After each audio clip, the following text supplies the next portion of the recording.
little bit. Try and get into our sides. Try and break our rhythm. And if they break the rhythm, sure, Liquid's lineup can run over a game. But if they ever falter, if they ever make a mistake, that's where Tundra will just be giggling throughout the late game. Giggling. So many giggles. Well, what's not so giggling, I think, is going to be what I heard from Sheep at the end there. Like, they don't kill heroes. They don't take objectives. Like, they have to win by 30 minutes. This sounds terrible. Of course, thinking back to the beginning of this series and what the sort of esportsbets.io situation was looking at, it was Tundra favored. Now I'm feeling like it's coming out all Liquid side. And they're going to head on in. Boxy very close to the death zone. Yeah, this area of the map, this little tree spot, it's why it's so hard to actually make engagements if you're Radiant, you set up, but actually no, he rocked around. The poor old Tiny. He only has a tree, no avalanche to his name. Who did they give the first blood to? Nikkei takes it. Zyj. Dude, they saw your segment. Yeah, to be fair, it's actually the best thing is, Nisha as a player, he moves from Secret to Liquid. And Secret, he was like this enigma. Not player, but, he just didn't really say anything, didn't really do interviews. And now suddenly he joins Liquid. He's doing interviews, he's talking, he's, throwing out Zyjs in the game. Like, he's killing a lot. Like, that was close right there. Almost caught him. I know, I just love the storyline of Nisha just becoming vocal. He's been around for so many years. Yeah, and you can see there, Liquid end up getting 3 of the bounty runes. Becoming vocal also, you saw there that, I mean, they all tipped Mickey, and then one of the ones was Nisha. I think that last hit was supposed to go to him for mid. But regardless, it's fine, comes on in, takes it. That's how it goes sometimes. Again, once again, we have this Nisha versus 9 in the mid lane. We're going to have the Tusk and the Kunkka. And I think Nisha, he's now not on the farming hero. The roles have actually swapped, right? In the previous game, it was Nisha on this Lesh rack. He can't really make moves on the map. He'll just farm. Same thing for 9 now in his Kunkka.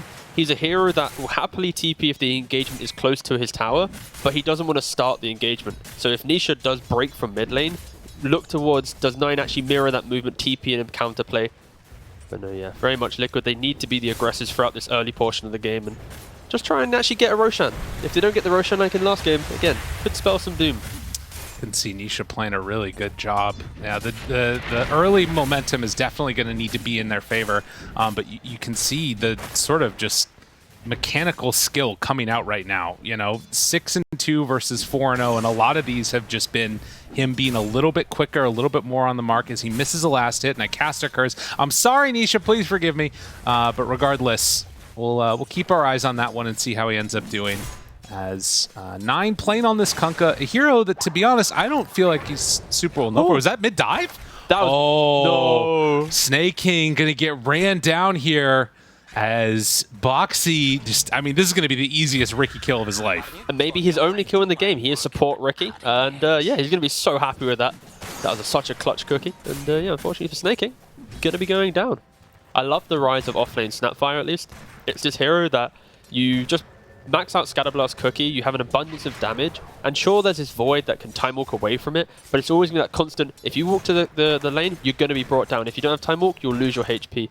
That just inevitably brings this kind of momentum through just laning aggression. Sania gonna get Spirit Siphoned and chase down a little bit here. Saksa not opting to chase any further, as obviously only level 2, didn't have an Avalanche ready. You mentioning that Snapfire, I told myself earlier that I was going to say this. If we ever saw an offlane Snapfire, if you're out there, you want to try a fun build, just go Medallion of Courage, max Little Shredder. It's terrible in pro games, but man, you just blast people in the game. It feels great. All right, that's the last I'm going to talk about it. Did you actually, talk about Medallion of Courage, did you see what Reddit was talking about with Medallion of Courage? It had thousands of upvotes, by the way. The fear, yeah. It should happen. I mean, absolutely. Thank God Reddit doesn't actually directly influence the patch. What are you talking about? That was a great idea. What? Just we get away courage? Okay. All right. I'm sorry. I'm getting derailed here. We can do it, but I will say that I like that idea personally. Fair. All right. We're split 50-50. If it gets added into the game. Yeah. Right. Now we know who I 33. He's in some trouble right now. Getting brought down lower and lower. Mickey getting some help from the other lanes being somewhat low, particularly that Kunkka. Yeah, top lane, it's a very self-sufficient lane. Oh, Kunkka getting shot. Boxy, the Ricky rotation, you don't see that often. This is big. Good damage in and body blocks. Dude, he's not moving everywhere. Boxy! Dude, that was disgusting. I mean, he was dead anyways, no matter what, but the body blocks were especially good. Yeah, it was the lingering block of the shards on top of the Riki just being perfectly positioned. Right. Yeah, if Kunkka ever steps up, yeah, Nisha just really styling a little bit on mid lane in the last 2 games, at least in the first 5 or 6 minutes. I will say that 9 was doing a good job of catching back up there. You can see as the levels stacked up, he's still 21 last hits as some pretty good damage. No chance to time walk, and that means that Skitter has to eat that damage. That is particularly annoying for the Faceless Void. Yeah, I guess actually that's something I didn't really think about. This Riki into the Void. If you ever step up too far, you're inside the smoke screen of the Riki plus the slows of the Scatter Blast. There's actually cute ways that you can prevent Void from ever getting the Time Walk off. So it will just amplify the Snapfire's laning phase. And I think another reason why offlane Snap feels good is because for Tundra, their entire early game is built around Death Profit with Exos. If she can dictate some reactionary moves from Liquid, prevent that snowball through the Tundra side of the map, it's going to feel good for Tundra. And I mean, the other thing that I wanted to mention about that too is we think about the context of like what this pick was. This was a last pick Faceless Void for Skitter, and I feel like some of that has got to be that it's normally a really good lane against the Snapfire because you can just time walk all the damage. If that's taken away from him, I mean, obviously Smokescreen, not a great one, and we see the Phoenix die again. I mean, this could be a really big problem for him. I feel like for Tundra, at least, sometimes with their picks, it's less about the lane, but more also toss back.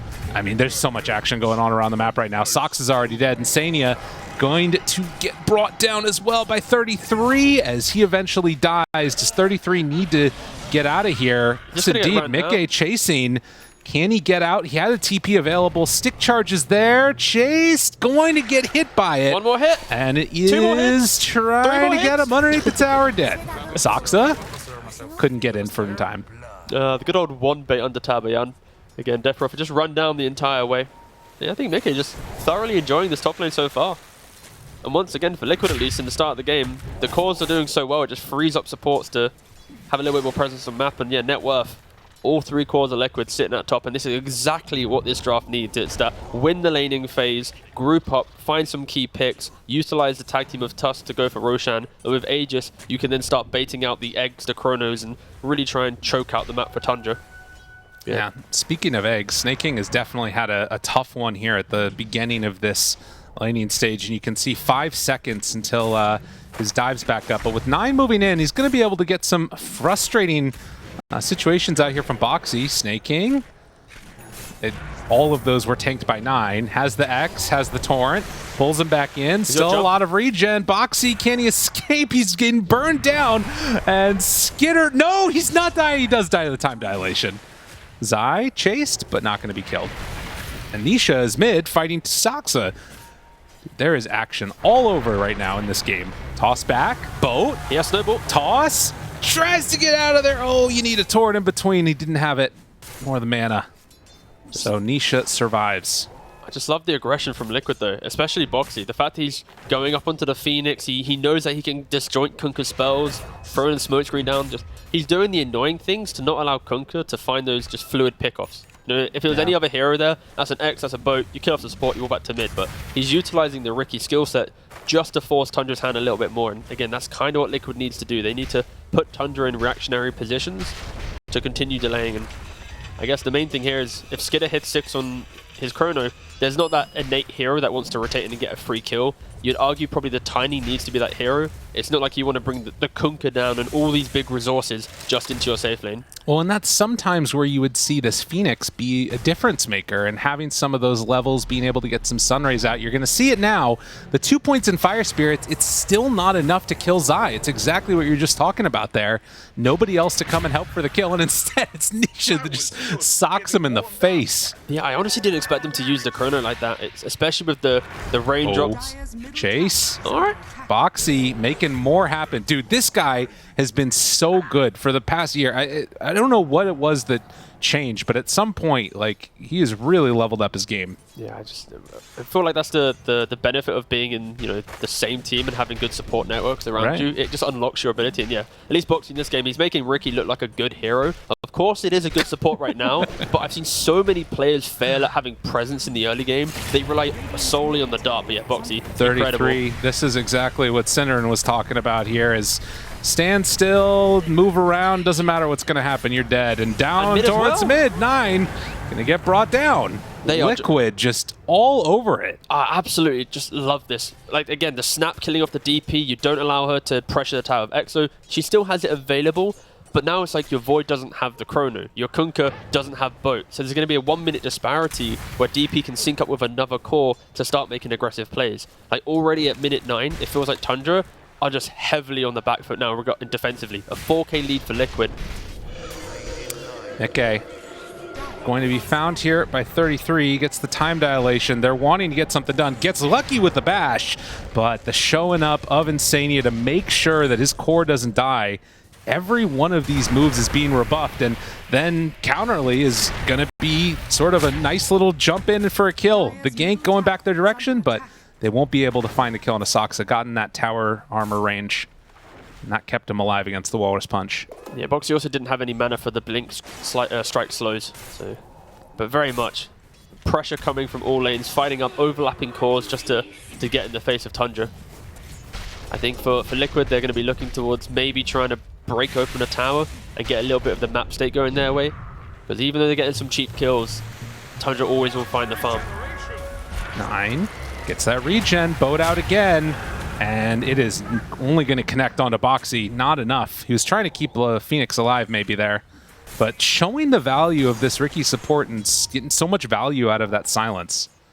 Oh, Mickey just pump faking the rupture. Dude. He's going to go for it. That was like on cooldown. And the snowball in, but Nisha there. Hey buddy, how's it going? Another one. It feels like Nisha's got like boots of travel right now. Like he's just seeing everything. He's TPing to the bot, getting the kills, running top, getting the kills. And, you know, it also helps that Boxy is just setting up most of these fights as well. I mean, so here's the thing, right? The panel is talking about this 30-minute mark. They need to get a lot out of this for Liquid. Do you think that this is the type of lead where it's like they're going to be feeling really terrible? Like, is this sort of a measured expectation of what this was going to look like? Or are Liquid even still, in spite of this early game focused draft, overperforming? And I think Liquid are just really utilizing the heroes perfectly. I think for Tundra, they have misplayed a couple of their big early spells. You think about the Exo, hasn't really pressured tower. You think about the Chrono, didn't kill off the Snapfire. These are the big spells that at least stalls Liquid out a little bit. And again, it just helps that Boxy is just styling on the map right now. Yeah, I mean, they're getting in that deep vision with the sentries to make sure that he can make those aggressive moves.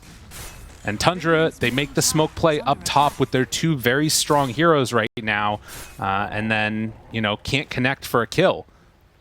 I mean, there's no one there, really. Snaking. He has level 6 now, but with Zai nearby, you can't really go for that.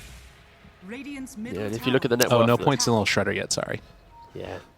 I mean, it's a core Snapfire. He loves to go for the damage, right? And I think if you just look at the net worth, that's the key tell. It's the fact that Void, sitting 3rd, not shutting down the Void at any point in the game, even though it's 13 for 2, that's where the confidence from Tundra will be able to exist.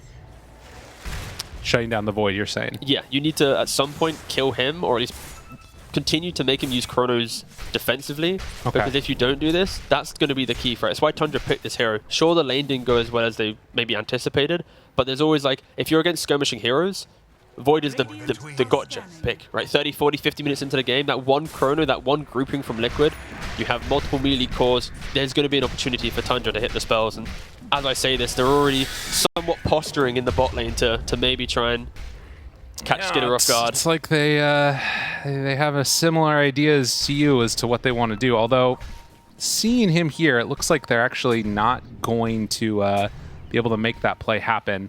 Snaking drops down a ward in the area. Gets a courier kill. That is Boxy's courier. And they're like, huh, what was that doing down there? Maybe he's in the area. They find Zai. Okay. Do they go for it? They're not going to go for the Chrono right away at least, but bringing in more heroes and having the toss back now, maybe they will. Okay, Little Shredder isn't enough to kill off the egg. It will be there. Tundra still looking for more now. Nisha, he's right on top of all of them. The boat's going to connect, but now the stolen boat, Insania throws it back the other direction. They're in trouble. Everybody's got run buff. Skinner pops the Chrono, connects onto only one, and the other one's his own teammate. It's just Boxy. He jumps out after. This has not gone great for them, but somehow it looks like they're going to clean up on the Tusk.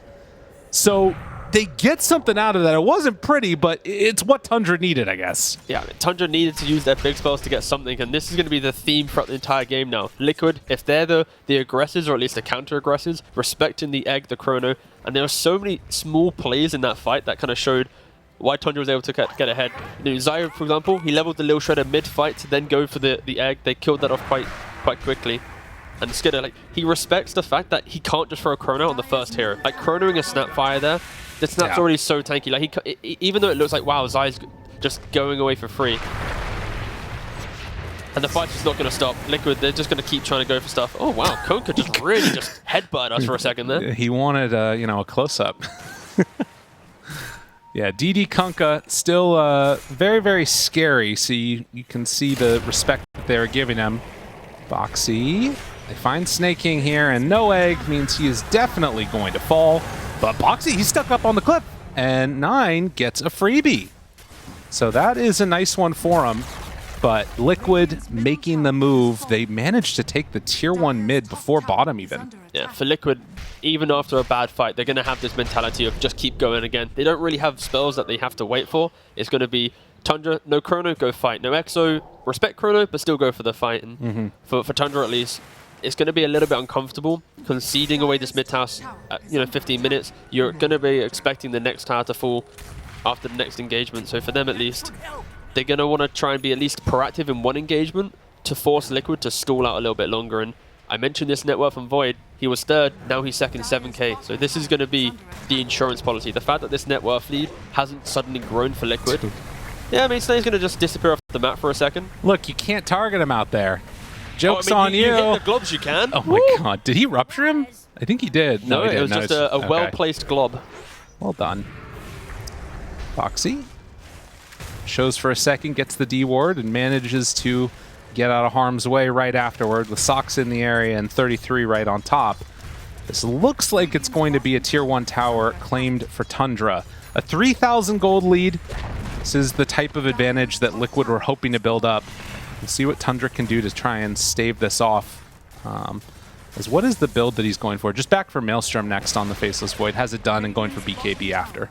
Yeah, it's the farming build without the Midas. Of course, you go for Mask Midas Maelstrom into BKB. As soon as you get BKB, you're very much a skirmishing hero. You look for the key fights, and yeah, he didn't want to go too greedy. I know we've seen some Voids be super greedy with their builds, especially in China, but this is the build which is, I'm ready to help if needed. If an opportunity arises, I have the damage inside Chrono to get the kills, and you already see Tundra now aligning themselves with a BKB, picked up on the Kunkka. I wouldn't be surprised if they actually look to take the fight to Liquid, or at least posture to bait some key heroes out.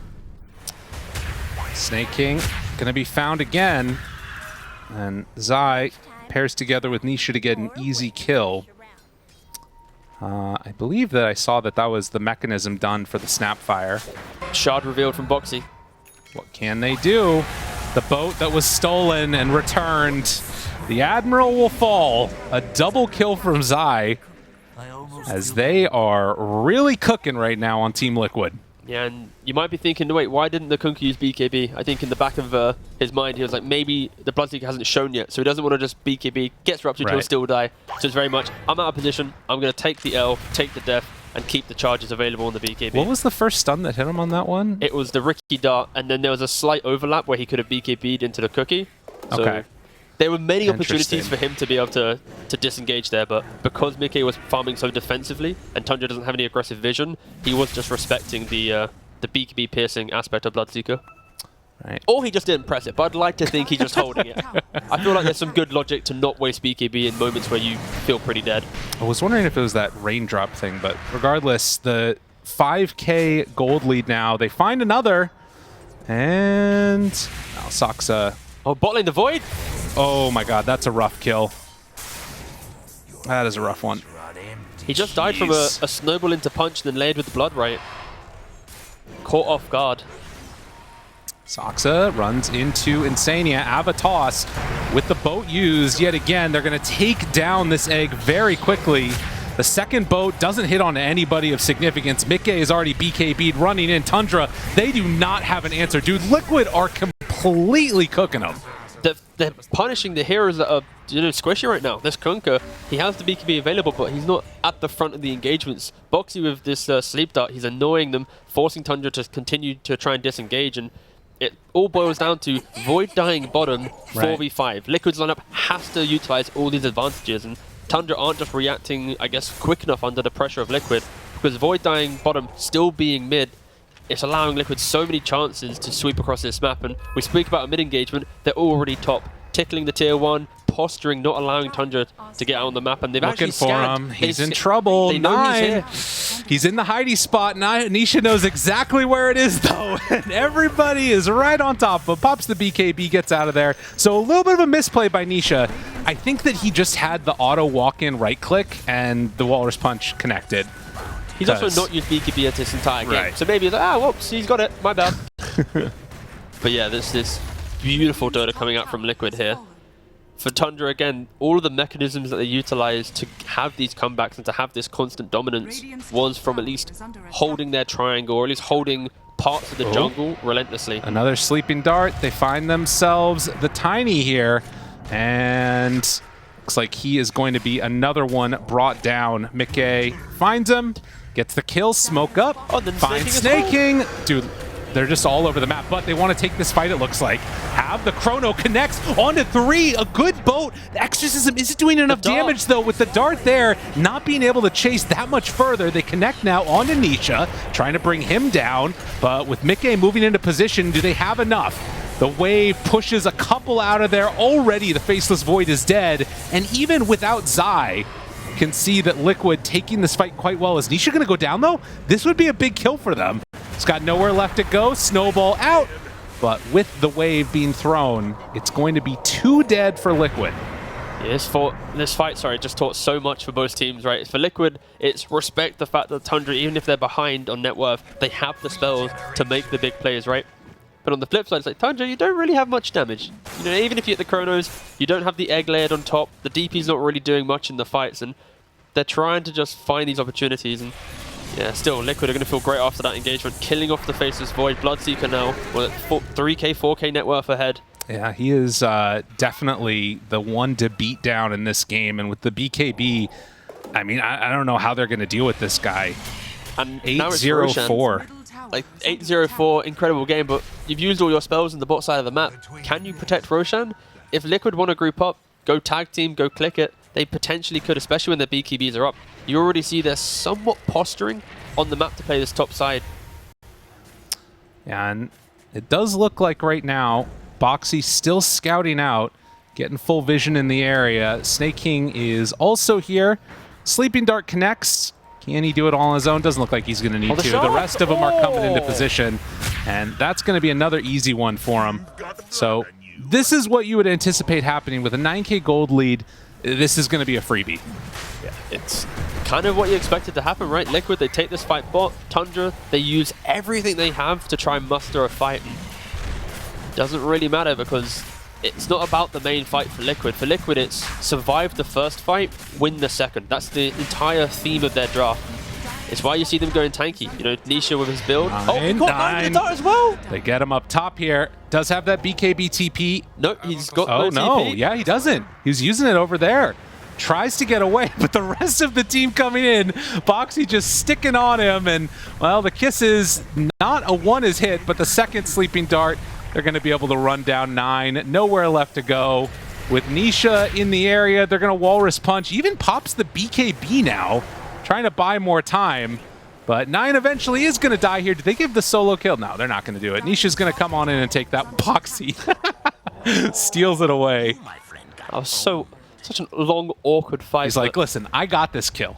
It's mine. Leave it. If anything, I was hoping Boxy would just let the rest of his team run across the entire side of the map and just constantly sleeping dart him for fun. Oh, okay. And then if he BKBs, it's like you still don't have TP. But no, instead, Liquid, they do want to kill off a core. And I guess that's a thing. If you click on the Kunkka, right, it's where's his progression as a build, right? He's not really been able to scale. Even Zai's taking over the net worth, being 10k to 9.6. And only a BKB to his name. It really is Skidder versus the world. As the Dota Plus win probability, 92%. So 7-28. This game has looked completely into the favor of Liquid over the past couple of minutes now. And Boxy spotting out Soxa. With the rest of the team coming in, they're not going to jump right away. Still 3.5 minutes left on this Aegis. They've got all the time in the world to make whatever moves they want. Yeah, and if you an Insania picking up a gem as well as coming out of his courier. Scan. They connect. So this Broche, or the smoke, Tundra feeling like they need to make a move right now with the Aegis. They run into one, find him. Boxy, a good kill to get, but a bunch are in the area, and with the Sleeping Dart already out, he's actually away and fine. So with the rest of Liquid there, Mickey's kind of far forward, but has 3 minutes on that Aegis. Yeah, they're just going to have an X play, but the snowball over to the creeps, and he's also fine. So Tundra, smoke will not bear fruit, and they're going to have to go back to farming. But for Tundra, I think they're going to take that as a slight, not a win, but it's they smoked up, found a hero. You saw how dominant Ricky is because you have so many ways to disjoint the engagement. But then it's like, okay, they don't waste their spells. They're still waiting for that one opportunity. Because I feel right now for Tundra, if they lose the next fight, this lead is going to grow so big for Liquid. So very much it's, okay, smoke not too great. We didn't waste stuff. Let's continue walking around the map together. And for Tundra to be grouped up at this time, 24 minutes, hugging each other like this, you don't see that often. Of course, this has been an exceptional game from Liquid. But for them, they need to keep that aggression. They need to keep closing out the map and forcing Tundra just to hold hands. Boxy. Soxa finds him, gets Sleeping Dart in the middle of the avalanche. Nisa shows up, has the DD, and the Tiny is dead. Liquid move on in now. Mickey almost caught sight there of Skitter and throw out the shards, but it won't be for any connection. So yeah, the movement in, picking off a support, and then heading back out. Man, Liquid, they are looking really freaking good. I mean, again, like thinking about the way that we were anticipating these teams coming into this season, I think for a lot of people thought that Liquid would, change. There's questions of like, how is Nisha going to fit? I think a lot of those questions have been resolved right now. I mean, this guy's crazy good. And for Tundra, I mean, this is not by any means like a bad result what we've seen so far from them. It's just, a challenge that they didn't really have as much. I mean, Skitter said it himself after TI that pubs were harder. Definitely being challenged now. I mean, I feel like for Liquid at least, the addition of Nisha, it's leveled up their team's ability to be aggressive. You think of Mickey as a player, Nisha is very much a scaling core that likes to be in the fights with the team. And it's just you just have 3 cores for Liquid that want to be aggressive, that want to be in their face. No one needs to sit back and take any creep for too long. Oh, can they find something here? They start off the fight, the tidal wave pulls him back in and gets the kill, but they pop out, the Snapfire ultimate immediately blinks forward, the chrono comes a second too late. The egg is not going to go off, but they have enough to kill off Mickey. First death of the game. Nisha still being dropped lower and lower, got out an avalanche before he's able to get out of there. So with Tusk starting to fall, Liquid, they go in a bit too deep and they get punished. 2 heroes go down, both of them cores for a couple supports. That was an incredible setup for Tundra for that fight. They utilized that tree line as if it was like an initiating tool. Everyone just hugging so deep. I think unfortunately for snaking, Skitter was a little bit slow on the chrono. Didn't expect Zai to have to utilize the blink to get so aggressive to kill off the egg. But again, Tundra showing why they are such a good team. Boxy, he's right by some vision there. And we'll get the D ward. Yeah, a cheeky D-ward at this point in the game, giving away a gem to Tundra. It's a little really crazy. Yeah, like they don't really have ways to play outside of their big spells, but if you give them a gem, they can now start farming with a little bit of confidence. And I mean, so real quickly, how does that change up the dynamic now of this like sort of matchup? I mean, obviously losing the Aegis hurts, but it still feels like Liquid are very much in control of this one.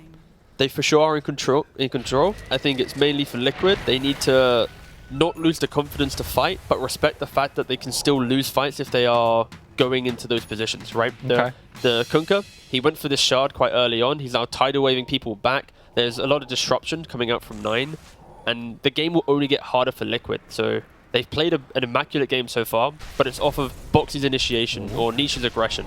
Smoke up, heading up to high ground now. Tundra Can they anticipate this movement in? It's going to be 33 over there that actually broke the smoke on Boxy. So he knows that there's somebody down here, but they're not going to be able to find him immediately. Heading further north, they would run into the rest of the team. Nisha's there, actually boldly going to walk forward. He's in front of everybody else. They go in, Abba, toss, tidal wave, pulls him up to the high ground. Is he going to be okay? Nisha's still stuck up on that high ground. Do they have anything else in the tank? They kill off Saksa in exchange for the Rubik, but it looks like that's going to be the extent of it. Yeah, you can feel Liquid there. It's like, guys, we don't really want to fight them. Sure, the spells are a little bit on cooldown, especially the Chrono was on cooldown for like 10 seconds during that, but it's like, no, don't fight in their vision where they're set up. Tundra, they got 2 high ground ward spots around Roshan. Liquid instantly disengage from the fight. And you can now see kind of the cogs turning for Tundra, how they feel like they're going to be able to get back into this game. Itemization-wise as well, it's like you've got the Lotus now on Death Prophet, Void going for the Lincolns, Mitigators for this Sleeping Dart that Liquid have been utilizing so beautifully to win these early fights. And that's kind of how the panel was mentioning it as well. Like, it will inevitably get hard for Liquid to start the fights, even though they've been doing it so well. I mean, this is literally the moment that they were talking about. 30 minutes in, they needed a set of racks, or barracks, as Cinderin called it for some reason. He's old, it's fine, don't worry. He was going for the boomer audience, it's all good. As Boxy gets caught here, we'll see if that ends up becoming an issue or not, as, well, a rupture. He's still hanging on to that BKB, but the jump in, and he's dead way too quickly. Skidder also jumps into the tree line, gets scouted now, and then retreats away, but no buyback for 60 seconds. And Roche capable of respawning. Let's see how quick that respawn is. It's going to be 2 minutes, I can feel it. Oh my god, it is. All right, so too long. That would have been big for Liquid. I mean, you don't win a TI if Roshan doesn't spawn when you want it to. I mean, so again, like that. So that was like the framework that we came into this. Do you think that 14K gold lead, is that like equivalent to a Rax-ish to you? Like, how much pressure do you think Liquid are feeling they're under right now, or is it any pressure? Are they in a pretty comfortable spot? Unfortunately, a 15k gold lead never feels good against a Void with potential damage, because if you're chronoed, your net worth is fundamentally 0, kind of. I mean, defensive items kind of help, but I'm trying I hear you. I'm trying to generalize it a little bit, you know? Yeah. Like, you're aggressive, but still, it's like if Tundra hits that chrono, hits that spell, it doesn't matter how big of a lead you have, as long as you have the damage to kill inside that, you're going to be able to offset that lead. So I think for Liquid, no lead in this game will feel too good, because Tundra's going to be able to find that engagement. And they found it at bot lane tier 2. Right. You kind of feel like they're going to find it again. It does have the feeling that it's at least possible, which is scary. And, you know, we heard the clip earlier that happened from, you know, Insania in the other series, that no lead is fully safe when it's a Team Liquid lineup. But 10-33, if Tundra could pull this one back, that would be absolutely insane from them. 21,000 net worth for this Bloodseeker, still incredibly farmed on Mickey. But we'll see. Into the pit, rather right now, it was the Tusk in the pit, breaking the smoke. And that signals to Tundra that they can't really go for any other move right now. Lincoln's done for the Void. He's got more ways to keep himself alive. And again, I'm curious, like, if we're going to see Zai try and transition into some damage eventually, too. Because that could be another way that they could sort of, you know, some quote-unquote deal with the Chrono, is just try and kill the Faceless Void inside of it, maybe, when he gets to the higher levels. Yeah, I think that's always an option when you go ultra late game. I think right now, his build can pivot towards, I think he's got the Beekeeping and Quick Buy. Yeah. I think Wraith Pact, honestly, in this game, is pretty good. Mitigate that physical damage from the Void inside Chrono. He's already got a Blink to be able to get into the middle of the fight for Lil Shreddering the egg. Right. Yeah, I think like BKB, Wraith Pact, and then at that point, he can then maybe look towards becoming another right clicker, but... Oh. What are Liquid going to do here? They're smoked as 5. And it looks like they're checking out for the vision. It definitely feels like this is the moment where, I mean, if they can win this fight, it's running down lanes, forcing out buybacks. It's a big if, though. Like, they're smoked up, but with so much caution. I think, you know, we've seen on Twitter, Amar response to snaking. It's "Ah, congrats, you won, but yeah, you're the triangle team. You're the team that just AFKs by the ancients, you know, holds hands and eventually just hit the spells." And listen, triangles revolutionized the world, okay? There's some great engineering around triangles. yeah, and Tundra, their logo is also a triangle. It literally, they're advertising the fact that they are this type of team. And Liquid, 16k up, 23 kills up, yet they don't want to try and break into this side of the map because they understand that their draft is about skirmishing in the open kind of space of the map. It's the long drawn-out fights. Win the second fight, not the first. And yeah, it's just an awkward part of the game. To be fair, also, it's not even a triangle anymore. There's no small camp. It's a line. Oh, come on. they're in the line. All right. Dude, look at the circle. Boxy's just drawing the circle aggressively. He's like, guys, they're there. Right here. Go farm everything, which it looks like they're about to do. So, I mean, over time, you're getting outpost experience on the side of Liquid. You're getting more camps. You're getting more gold. Tiny is now going to push out the bottom side of the map. Saksa feeling comfortable doing this. Does that give enough confidence for Liquid to want to hunt high ground?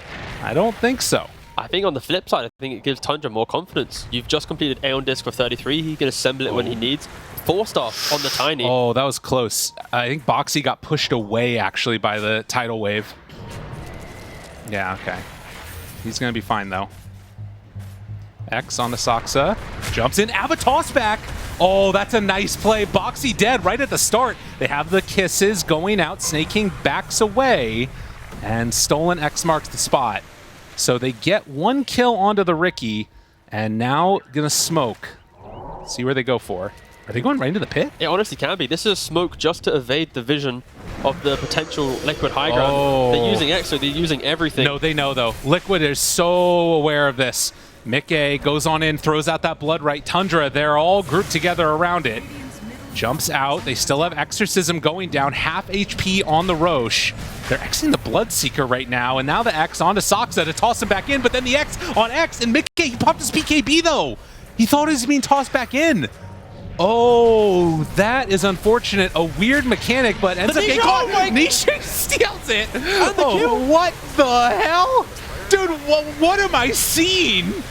What was that? But now the control and trying to bring him down. Skinner, he dies. Mickey came on in and beat the shit out of him. Saksa trying to get out of there. Nisha gets pulled away. Walrus punch now. Connection on to Saksa. 9 trying to get out of there. It doesn't look like it's going to happen. Liquid say, heck no. Screw your Roche. We're taking it all. Nisha deserves so many tips for that play. That was a horrendous start for Liquid. Mickey having to use his BKB just because of the double X interaction. And then on top, like, he gets the kill. He gets the Aegis. He blows up the Void before he can even survive and get Chrono off. Oh. He is worth every single penny that Liquid paid for him. Oh my god. It felt like Tundra's comeback right there. Passively taking the Roshan. Dude, look at this. The split out. And once again, just insanely with his X marks. He's allowing Nisha to go in, but then bringing him back to the safety of his team. And the Lincolns was popped on Skidder there, which allowed all the spells to come on top of that. Yeah. An incredible fight from Liquid. Let me tell you, that is the first time that a Rubik has gotten a highlight with X marks the spot. Like, that's true. Yeah, that's true. That is crazy. 20k gold lead now, and Aegis on the Tusk. Again, it feels like it shouldn't be this way. And I don't mean this in any disregard to Liquid. It's more like Tundra have been in these positions so many times. These are the plays that the Aegis goes to Tundra. Right. The comeback style, it occurs. But for Liquid, it's like they are just playing so immaculately that they just outplay. They're playing really, really well. I'm super impressed with Liquid. And, you know, I think that there weren't haters coming into this season. There were a couple people that were sort of... I don't even think there were people that were really questioning it. Like, Nisha's just so freaking good, but proving it is a whole different thing. And right now, they're all over it. Tundra... still in this one by every conceivable metric. They have Faceless Void late game with a Phoenix. Can they get that perfect fight, though? Aeon Disc going to be procced. The Sleeping Dart afterwards keeps him alive. Chrono, but it's onto a lot of his team. Not sure if it's going to be enough. Kunkka dropping down low, almost dead. 9 out of there. And can they finish off the rest of them? Mickey there, 4 dead, 5 dead. Liquid, they are going to 2-0 Tundra. What a series. I mean, if Nisha doesn't get out, wait, actually, you know what? I'm a support player. Give it to Insania. These Xbox were kind of hype, but oh my God, what a turnaround! What a swing back into their favor. Team Liquid looking incredibly solid here. And I mean, again, it's not like Tundra looked bad. It's not like Tundra were making, poor plays at any point. They were looking incredibly good too. I mean, this is game 2. I felt like we were going to get to a point like, they hit the comeback. They're doing it. But again, outside Roshan, Nisha, he's hit his spells, and you need players to step up. I think against Tundra, as a team, you can be aggressive, but Tundra always finds a way back into it. And that's what happened in this game. But then you need a player to be like, no, this is going to be my game. This is going to be my clip on the front page of Reddit. And Nisha, he did that. He gets the clip. He's going to get the 1,000 upvotes, and he's going to win game 2 for Liquid. So, yeah, I think at least now for teams in Europe, Tundra isn't this like unbeatable force. Like not the comeback machine. At least we now have proof they can bleed. Well, and I think that it's really important to put into context, like a huge portion of this is they are like, not only were they one of the most watched teams, like they're putting out content talking about how they're doing it, like that's some next level flexing going on by Tundra. And then they ended up, of course, after enough time, if you're the one to beat, everybody's going to home in on them. So a really impressive showing. We'll see if they can keep up that momentum, if Tundra can bounce back. But for now, we're going to bounce back to the penalty. How about you guys? Oh, that was a great little segue there, Lyrical. Thank you so much. 2-0 for Liquid. We talked about the potential timer syndrome that they could have been on with this lineup. You said maybe roughly around the 30-minute mark. It felt like that was going to come to fruition as Tundra was slowly crawling back into this, but that Roche. Oh my gosh. I mean, I just think Liquid played an insane game. Like all their rotations were successful. Their spell casting was immaculate. We have this super amazing highlight of Rosa, obviously, as you mentioned. I didn't really think Tundra were coming back. I don't know about you guys. Yeah, I don't think so. Like this Roche play has to work for them to have a chance at coming back. That's how I look at it. Like maybe because Liquid's advantage was just big enough. Like they accomplished what they needed to in the first, should we say, 15 minutes even? Like, do we even need to say 30? Like I was going to say 15, 20. They kind of just rolled them. Honestly, they crushed them all over the map. And just as a side note, I don't know. I feel like this might be Soxa's worst score in a year, at least. He went 0-15 on Tiny. Really? Soxa went 0-15. Let that sink in for a second. 0-13. Sorry, guys. No, his site isn't as good as it used to be. All right, I take it back. It's a good score. Yeah, no, he did great. He did great. Oh, yeah, the speed, right? I think that was the name of the game. Just the speed, no cooldowns. They didn't have to rely on pretty much anything on Liquid, and Boxy kind of setting the pace with Nisha in the early game. They were everywhere, right? Every single time you'd look at like within the first 15 minutes, the two of them together, paired off, always finding these pickoffs. Yeah, this was a treat to watch. This was a really good defensive team fight from Tundra. If Skitter was a little bit faster on the chrono, but I think he wasn't anticipating the blink trap little shredder coming in. Because if the Supernova stays alive as well, this fight goes even better for them. But still, I mean, they defended against Aegis. This was one of 2 good fights they had all game. Yeah, it's just so good because everything good that Liquid does turns into another good thing. Like they are utilizing all of their cooldowns, right? When Kisses is up, Snapfire comes mid. By fighting around mid, they keep up their mid tower, so they're able to like control mid and bot really, really hard, whilst also still putting someone like Zai to the top lane to push out that wave. And then it's still fine because when they start taking a fight mid, he can just TP in and take part with that long range Kisses. So they're just able to connect to each other so well because they have so much map control and towers up, and it's just so good. It was a beautiful symphony of everything.